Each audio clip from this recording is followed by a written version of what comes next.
Thank you, Badri. Hi, my name is Roger. I'm the marketing manager for the South Asia. This whole entire session we talk about Lean and a little bit of Six Sigma, which what Dr. Rajesh has mentioned a little bit. And that is essentially the workflow or the lab management process that the laboratory really can help, can focus on to improve the laboratory. But at the end of the day, what laboratory services provide really is the report.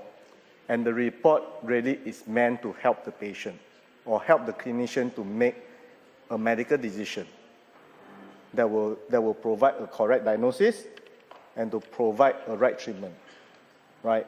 So we can lean out as much as the wasteful process in the laboratory as much as we want, and that will help to save costs and understanding of workflow improvement, achieving turnaround time.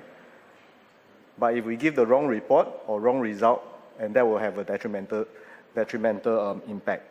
So my talk will comprise of, why ensuring quality is important, right? And when we talk about quality, it ranges from the pre-analytic all the way to post-analytic.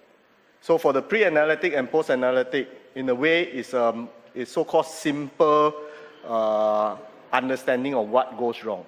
For example, if a patient sample tube is misplaced, you know straight away that that is a wrong process, and that is bad quality. However, when in the analytical portion of things, when you release a glucose result, 100, for example, how do you know that that really is 100? How do you not? Why is it not maybe 120?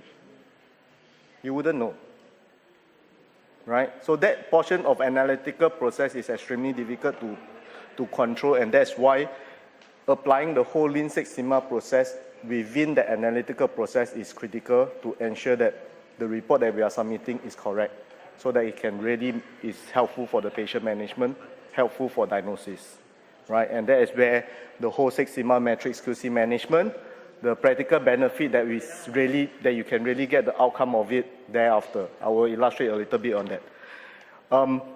Like I mentioned to you, laboratory service is really critical in medical decision. And this is the original paper that was published back in 1996 by a Mayo Clinic, whereby they states that 60 to 70% of medical decisions are very much dependent on laboratory services.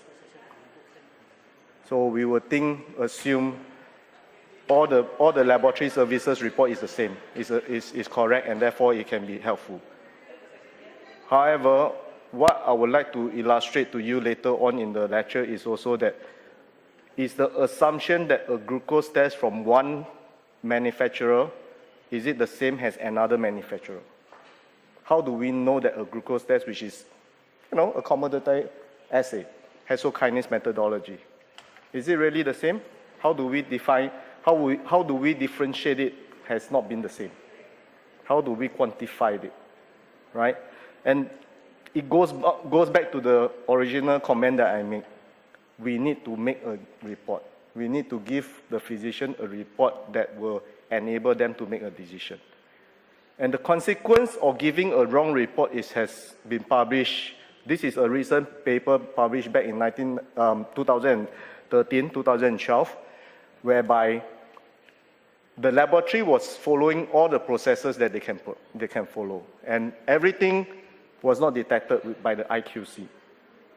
And this goes on for 10 days, until a point whereby they receive a phone call from the clinician. Hey guys, something is wrong with your report. It's not in tandem with the patient symptoms that we are seeing, right? And the laboratory say, no, IQC shows that everything is fine. But the endocrinologist insisted, and therefore the lab go and investigate on it. And they found all these issues. Indeed, there is problems. And this is a laboratory in Singapore, right? Singapore, you'll think that it's a developed country, they probably have a good process. So how did this happen in the laboratory? Maybe you can say that it's maybe a lab hospital or a bad hospital. But the thing is that for this laboratory, this hospital, they have all these accreditations. CAP, ISO. They put Lean is about moving the mean, right? Reducing the amount of time, reducing excessive waste, and requiring less time. And sigma is about reducing variation. It's as simple as that, right? It focuses on efficiency and not just the process itself. And so why is Six Sigma in the lab? Remember, in the laboratory situation, what does a lab really produce? Laboratory, in a way, for the lack of a better word, is like a factory.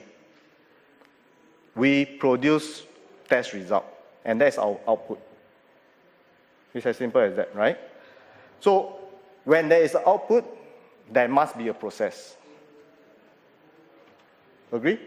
Yeah? So if there is a process, there must be some variation.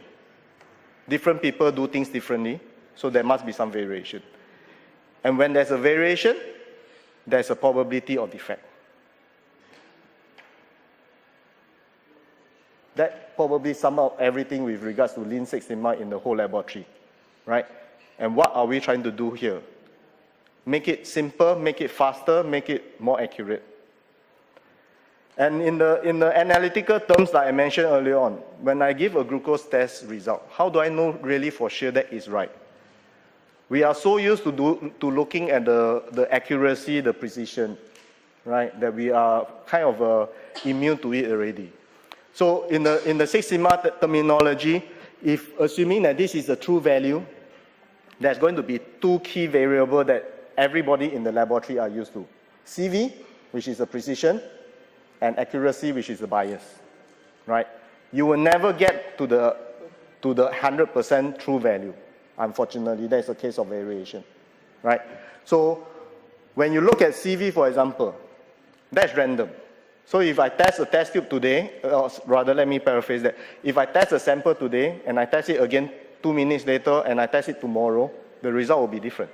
And that's random, right? And when we talk about systemic error, that is where an instrument really have an issue, and that is where the bias is, right? No two cars is the same, or no two human is the same, and that's a bias. And adding all this in, ultimately, patient healthcare is the most important, and that is where quality standard needs to be in place. What is the acceptable quality standard for a test whereby a physician is able to use it? And that is what they mean by total error allowable. So if you follow the literature about all these metrologies debates, total error allowable definition by Cullen-Fraser is fit for purpose. Meaning that when a test result is being released, it's fitting for the usage by the clinician to make a diagnosis. That is fit for purpose. And in the Six Sigma concept, we need to fit in 6 standard deviation within it, right? So for the analytical terms, if we look at these 3 whole parameters as a self, in order to calculate Six Sigma or Sigma matrix, you use the total error allowable goal, which is your quality goal standard that you need. You minus off the bias, which is always going to have, and you minus off the random error, the random variation, which is the CV. And that is how you measure and calculate your Sigma matrix. And going back to the most fundamental quality goals, there are Stockholm Convention back in 1999, whereby they define what are the 5 different type of criteria. And back in 2014, they have another reconvention, the Milan Convention, whereby they streamline all these things. So they essentially have 3 standards now. The most important and highest level standard is this clinical decision interval. And this is purely based by evidence-based guideline. Unfortunately, in the real-world situation, the amount of parameters that have this is very far and few in between. The most famous one will probably be HbA1c. That is defined by real clinical application, a goal of 6%. Okay? Whereas all the others, whether is it by PT, by CLIA, by biological variation, and so on, is so-called state of the art, whereby this is defined by an organization that you need to meet this criteria. So if we look at this Sigma matrix, and if you really understand the meaning of total error allowable, using the NCEP requirement is that based on the clear goal of 10%, you need to meet at least a 3% CV and 3% bias. And so we know the calculation for sigma matrix, TEA minus bias divided by CV. And this is what we get, 2.33, if we were to achieve the NCEP requirement. Then the question is, if in the manufacturing process it's not acceptable, why are we accepting it in the healthcare industry?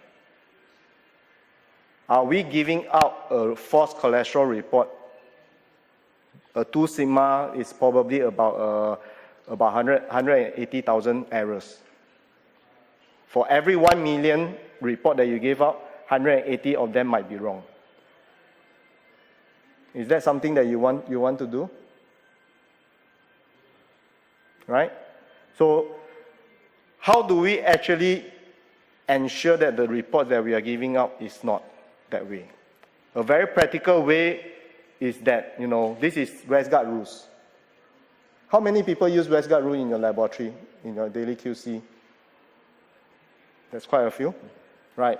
I think everybody knows Westgard rules. How do we actually tie in Six Sigma metrics to Westgard rule? And the importance is that we should try to achieve as high a sigma as possible. Okay? Using HbA1c as an example, we know that the TEA is 6%. Assuming that your laboratory has a bias of 0 and a CV of 1, assuming, right? So, first of all, we need to define the TEA, 6, right? Then we evaluate your bias and CV. And next, we do the calculation. TEA minus bias divided by CV is 6. So in this case, you are achieving a 6 sigma performance in your laboratory. Then you need to go and inspect this chart. Okay? And that is where you choose the QC rules to use. And in this case, it falls into here, right? If you are 6 sigma performance, you fall into here. And it means that this is the QC rules that you should be using. And that's where you identify your QC. Right? There is real practical benefit of having a high performance sigma matrix assay, not just because we are giving accurate results to the patient, which is obviously the most important, but it's also benefiting for your laboratory to make your lab process easier, better, more streamlined. And that is what the whole concept of Lean Six Sigma comes in. How about another example? If you have a bias and CV of 1%, what does it mean? Again, the TEA is the same. Your bias and CV is 1. Your sigma calculation right now is 5. And then you inspect this chart. This is where your 5 is, right? And this is where your arrow is. Sorry. And this is your QC rules that you should be using. Right? It's as simple as that. And this is, if your bias is 2 and your CV is 1, we repeat the whole exercise. You get a 4 sigma, and this is the QC rules to use. The more QC rules, the more complicated the process is. The more chances of failure is. Right? Then the question is, for those assays that is below 3 sigma in statistical QC management, how do we manage it? I mentioned just now that anything below 3 should not be acceptable. There is a real reason for it. Okay? This is what Westgard called the power curve. The power curve is meant to calculate the error of detection. Right? And if let's say assuming that you have an assay that is 2.1 sigma, what does this mean? It means that at every single point in time, you're only achieving about 18% error detection in your laboratory. Even if you are using all the Westgard rules that is ever possible in the laboratory. Whatever Westgard rules that Westgard has invented, you're only achieving 18% error detection. So are we going to risk this in terms of giving out a report that is, you are only having 18% chance of error detection? Right? So now you understand the concept of Six Sigma. Let's look at what is the big picture in terms of the industrial standard currently. There are many